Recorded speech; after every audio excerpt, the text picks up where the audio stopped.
You're listening to the AV-IT Amplifier. Each week, we'll feature voices and ideas that need to be amplified in the higher education and pro AV IT communities. This show is brought to you by higheredav.com. And now here's your host, Ryan Gray. Well, hello, ladies and gentlemen, and thank you tuning.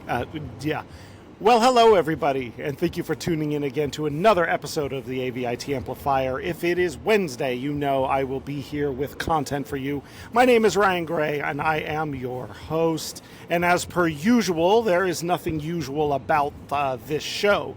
Today, you have another Gray Matter moment with me, and as always, when we bring you a Gray Matter moment, we're trying to bring you a thought or something that has to do with conversations or things that have been going on, where it's not always my voice, but other people's voices that I would like to share that may be less comfortable coming on and doing an interview or sharing things themselves. So today I have the privilege to come to you live, and by live I mean not live, from the Sun Club Cafe. We're on deck 16 of the Virgin Voyages Scarlet Lady.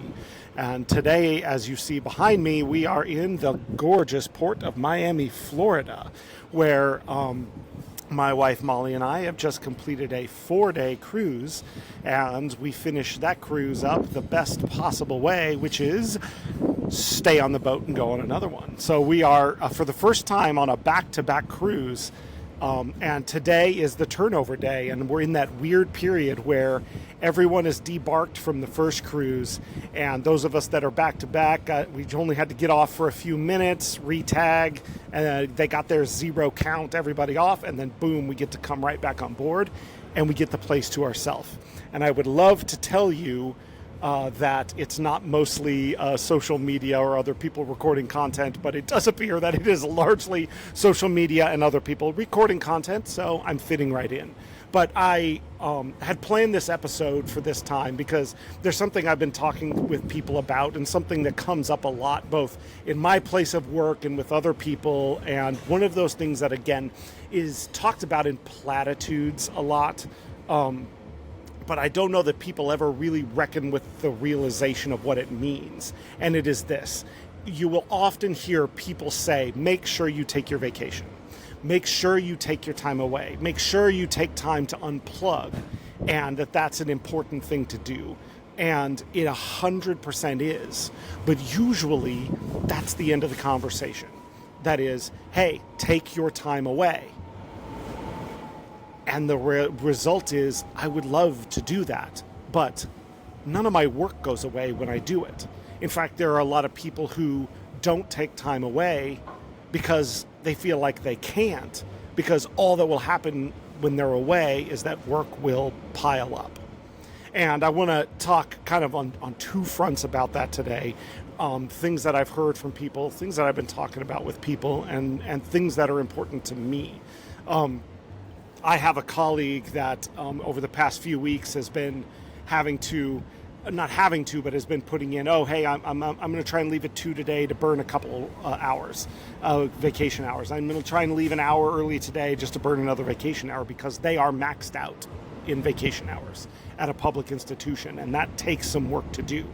And my thought is always, if you're having to say, I'm taking off at 2 today just to use the hour so I don't lose it, that's not even what those are for.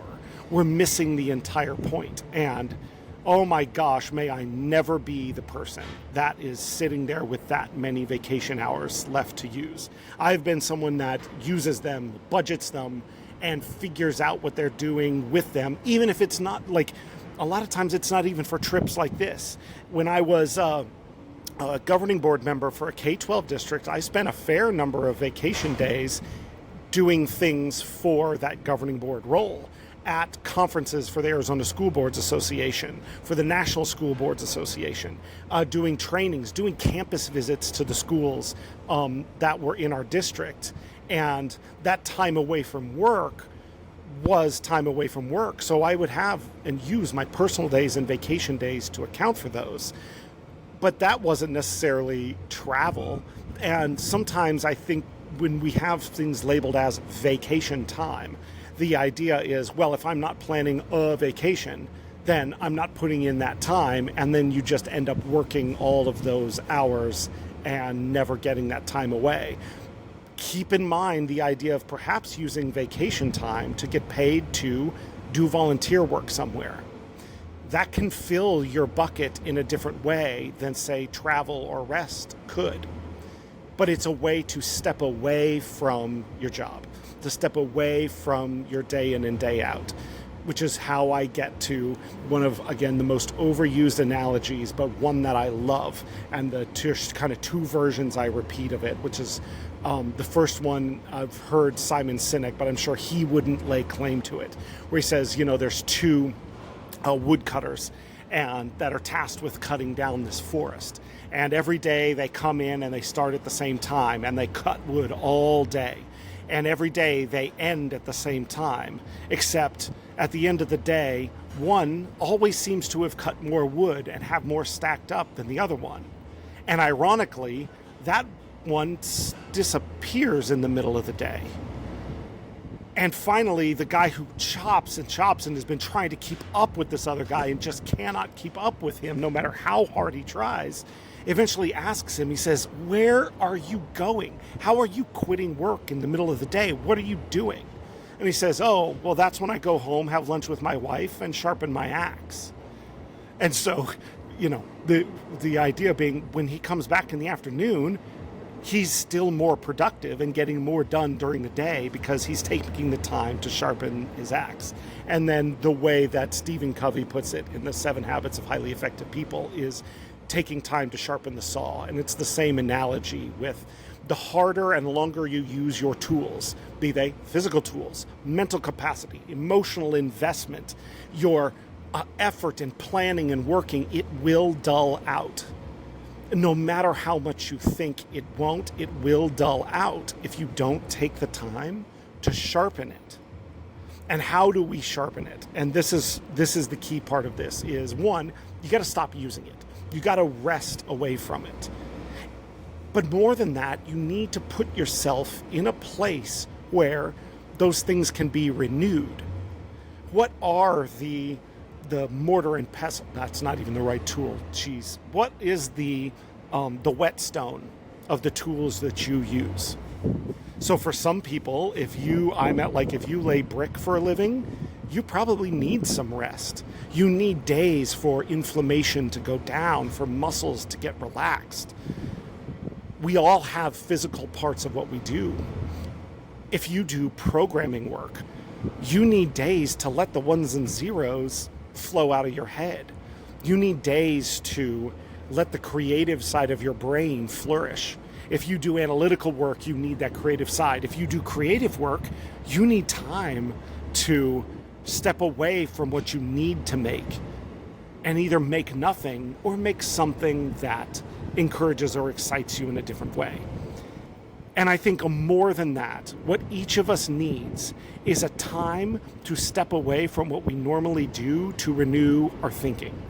Because the feeling that the harder you work, the more time and effort you spend in something, reaching that 10,000 hour step of expert level in something, or the 100,000 hour level, makes you better and better and better at what you do. There is some truth. You need reps, you need examples, you need to try things and fail and then iterate and do. That's true. But if you're always in it, and if you're always dialed into that thing, thinking, by definition, becomes smaller and smaller and smaller. And we only look at the tasks in front of us. We only look at the frame of view or the frame of reference that we have in our day in and day out. And you have to step away from that. You have to get out of that so that you can consider a new way of thinking, so that you consider other things of value, so that you consider ways that you might do something different, ways that you might take everything you knew in a new everything you do in a new direction that you can't think of while you're doing it. Because how to do it, what you have to do and how to do it occupies so much of your brain time. So you have to take the time to step away and consider the whys. why am I doing things the way I'm doing them? Why am I even doing this? Why do I work where I am? Why am I making the choices I'm making? It's like trying to induce those shower thoughts. The common thing where you say, it's when you're in the shower doing something mundane that is detached from your normal thought process that takes just enough of your brain power to free up the other side to be creative, that something comes to you. Getting away from your work is how you do that. And I'll add to that, again, it does not have to be vacation. You do not have to come to a big travel place to do it. It may mean taking a day where you have nothing planned other than to visit a park, to visit some place you've never gone, to go on a hike, to go visit a friend that you haven't talked to in a long time. It can be to go, like I said, volunteer, go get involved and do something with people you don't know. If that's scary, it can be a day to go learn about something that you never have time to learn about, to go take a day class on something. Go put your mind in a place that it's not in every day and see what it is capable of. Give it rest from the things that it works hard on.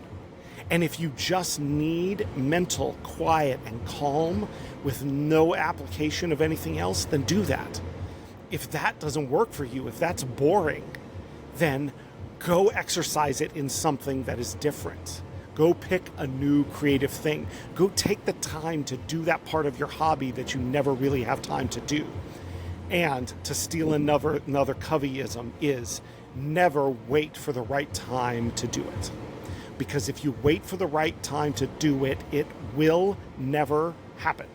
There will always be something urgent in front of you. There will always be something urgent in front of you.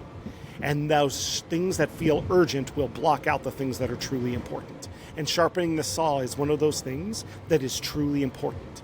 So, to steal how Covey would talk about that, you have to put the big rocks in first. I won't go into that. But understand that time away from work is a big rock part of your life. It has to be scheduled. Otherwise, the little pebbles will always make sure there's no room for it. It has to be something that you look at and do, even if you go, I can't see more, I can't plan on anything, there's no way. 6 months from now, put in a week of vacation. You can always take it back, but put it in, apply for it, put it in your calendar, block those days, and make it a time that nothing else is planned for. If you have that luxury, if you have those jobs that say those things are valuable, then take advantage of them.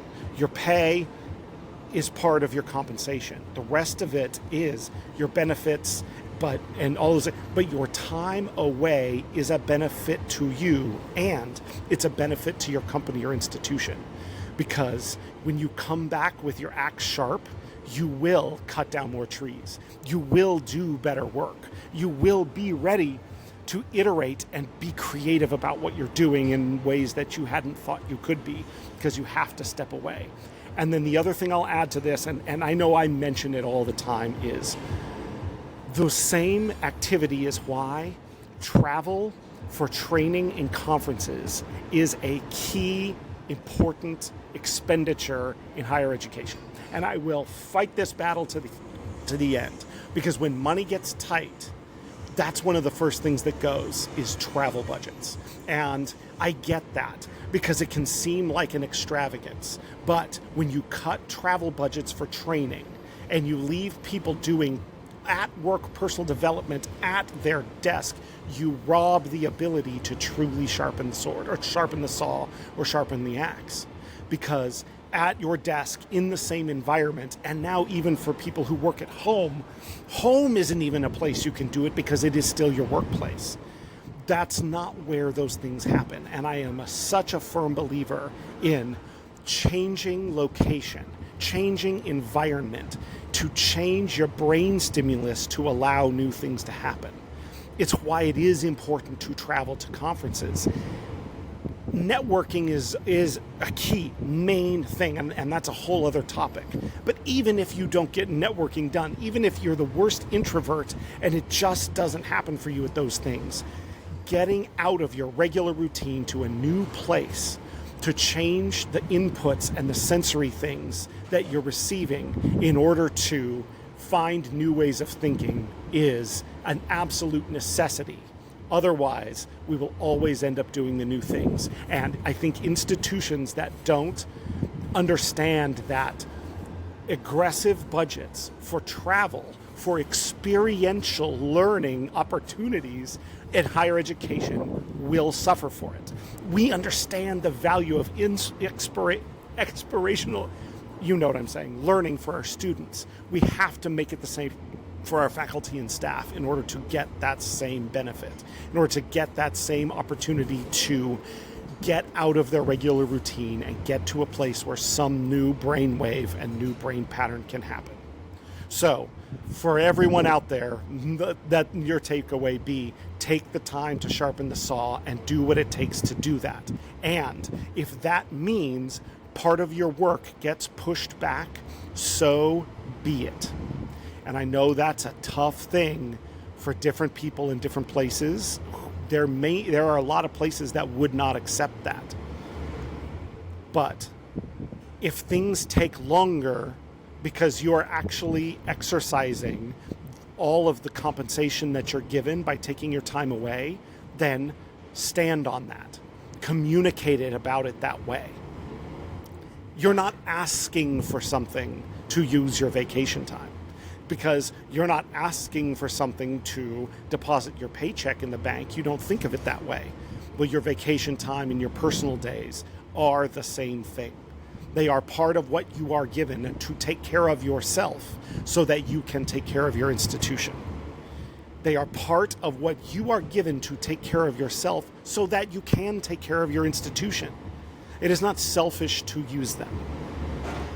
So here is the challenge then, A, to employees who may have managers that would not understand that concept, or to any managers and supervisors out there who hear me say that and think that's just wishy-washy, or that's just, a bleeding heart, over touchy-feely sort of thing to do. If you have not set up your operation to ensure that your people are comfortable taking their vacation time, you are falling behind. You are not falling behind because they are. You are falling behind because they aren't. You may see that they are getting done more of those urgent tasks, but you don't even know what the important tasks are that aren't even getting any attention, because those aren't the ones that flow to you. Those are the ones that flow out of them. Those are the things that they come to you and say, I found a better way. I have a new idea. We can do better than this. We can do it in a different way. I heard how this other institution does this thing, and it could revolutionize what we do. No one here is thinking that way. You can put the best assembly line together, the most efficient assembly line, by keeping your people on task. But you'll always make the same widget that comes off the end of the line. And the people who are being creative, the school next to you, the department next to you, the college IT department that does that when your central IT department doesn't, will pass you up. And eventually, you'll work for them, because it will be the people that exercise creativity, that allow their people to think freely, and that encourage their people to be in places and times so that they can do that, that will be the leaders of tomorrow and next year and next week and next month. So that is my challenge to everyone. And if you are a middle manager, because I doubt there's many presidents of colleges listening to this, so you're some level of middle management, as I am, as a director role where I am talking to my CIO and vice presidents above me and working with the department managers below me. Just because you are not the head person, the policy maker of that institution, does not free you from the requirement to make this happen for people on your team. It is our job to make people above us understand it, even if they don't. If we go to them once and say, my people can't take their vacation because we're too busy, I need to push back X, Y, and Z so they can, and you get pushback on it, you cannot go to your people and say, oh, I'm sorry, I tried, but it didn't work. Try, what's Yoda, right? Do or do not, there is no try. It is our job to take care of the people who work under us. It is not our job to make sure that we tell them what to do or tell them what the people above us said that they should be doing. A computer can do that. If that's what you're doing, you're not needed in that role. It is our job to fill and inhabit the space, to advocate for our people. And the reason for that is not just that it's the kind thing to do to take care of people. The reason for that is that's how we best serve our institutions. If you have leaders that don't understand that, it is imperative that we work and teach and help them understand it.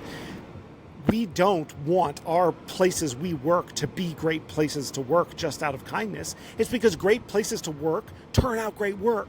The people who work there do it out of joy. They do it out of enthusiasm. They do it from their heart, not just from their head. If you just want clock punchers, then don't worry about it. Why do so many of our places do employee engagement surveys?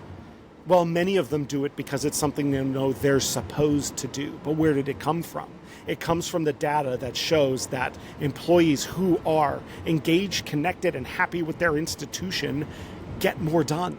They do better work and they do more of it. It's about productivity. Vacation time is about productivity. It's not the opposite of productivity. And anyone who tells you different is just fine putting people on an assembly line, working them till they drop, and turning out just in service of turning out the same widget over and over again.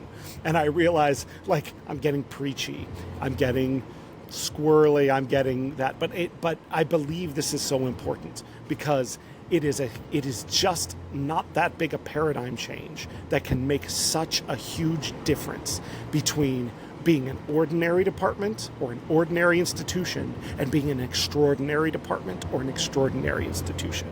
So, with that, just consider whether or not you as an employee, as a manager, as a member of an institution, as someone whose job is to manage up and down, as someone whose job it is to be a leader, regardless if you're a manager, to be a leader of the place that you work, is the idea of sharpening the saw seen as a key thing. Is vacation time utilization by your people a KPI in your organization?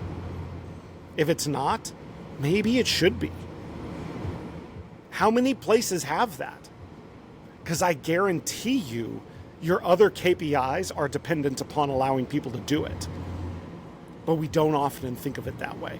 It just requires one level of dynamic abstract thinking, and it makes total sense. But in a zero-sum thinking world, when it's all about immediate and visible ROI, the lost hours will become something that's treated as a deficit, rather than the potential that comes from those hours seen as an asset. So with that being said, I've given 23 minutes now of this vacation where I am sharpening the saw to make this recording. And one, everyone who's listening, I am unbelievably grateful and privileged that you listen and watch. Two, if you're just listening, head over to higheredav.com and find the page, because I promise you will love the backdrop of where I'm sitting. This is an amazing and gorgeous day. And then the last thing I want to say is this discussion has been about the importance of vacation time to make people better employees, about learning and about things directly related to their job. Time away from work is time invested in relationships. And if your employees, you as an employee, don't feel like you can use your time, or you as a manager have people that don't feel like they can, they are by definition paying short shrift to important relationships in their life. And that will show in their work. It will show, but they won't ever tell you about it. It will show, but they won't tell you about it because it doesn't feel like something that is cared about. Make sure people take their time away so that they have time with their spouse and their partner and their kids. It doesn't matter if they travel to do it. They may need it to travel. They may have all of their money tied up in a travel baseball team, a travel cheer team. But because they get to say to their kid, can we go? I want to be on this travel team. I can't take the time away from work to do it. I'm sorry.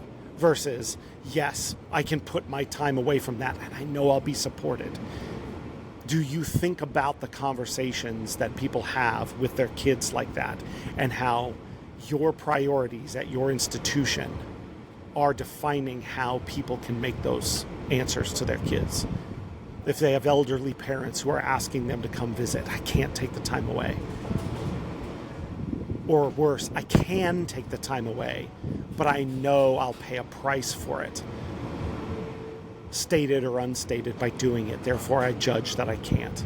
And now I feel guilty that I had to tell my kid no, that I had to tell my parent no, that I'm not doing the thing that I know I should be doing. But this other pressure of work in my life won't let me do it. This trip that I'm on is a long-planned anniversary trip with me and my wife. We passed our 20th anniversary in December this past year. And we knew we wanted to do something big and something fun. And we've always loved cruises. And we picked this ship and this cruise line, and our first thing got canceled, so we rebooked. And this is where my final mea culpa of not being at the HETMA conference will come, because when we had to rebook, that we had to shift the dates, and it ended up I booked it over the conference because I wasn't paying attention. But we got to go from a 7-day cruise to this 4 or 5 day back-to-back. And today is this day of renewal inside the trip, where we get to say, that trip was fun, and we watched everybody else go back to normal life. And we get to sit and be grateful for another trip, where we're not going back to real life, where we get to take the time together to have fun, and to talk, and to connect and reconnect, and think about what 20 years together has been. Ups and downs, challenges and hardships, to be grateful for where we are, to be able to afford this based upon our privilege, our luck, and our hard work all mashed together. So finally, when you take your time away, make it a holistic thing. Make it a thing to look inside yourself and think about where you are. Your spouse, your partner, your family, your friends. Where are those relationships? And what do they mean in the course of your whole life versus your work, or where you're working right now, to see the whole picture? And you just have to be able to step away from your day in and day out to truly do it. It is really hard to shift your mind to a truly contemplative mode during the 20-minute commute home. It's far easier to do it during the middle of a week, where you have had long enough to let work fade into the background, and enough time to let the things that you're always pushing into the background float back up to the forefront. Take that time to do it. With that said, my name is Ryan Gray. I am your host of the AVIT Amplifier. This has been your gray matter moment for Sharpen the Saw. I am going back to spend the rest of this cruise with my wife, Molly. I am incredibly grateful that I'm able to do so. I am incredibly grateful for all of you that listen. And I will be back next Wednesday with a guest that you'll want to hear from, I promise. Thank you for listening to the AVIT Amplifier. Join us again for next week's episode, when we'll welcome a new guest who you'll want to hear from. We promise. Your host has been Ryan Gray. He's on the tweeters at Ryan_A_Gray, or find him on LinkedIn to connect. Please subscribe and give the show a rating and review wherever you get your podcasts. This show is brought to you by higheredav.com. The views expressed here are not necessarily those of our respective institutions, employers, or sponsors. Everyone hang in there, go easy, and we'll be back next week.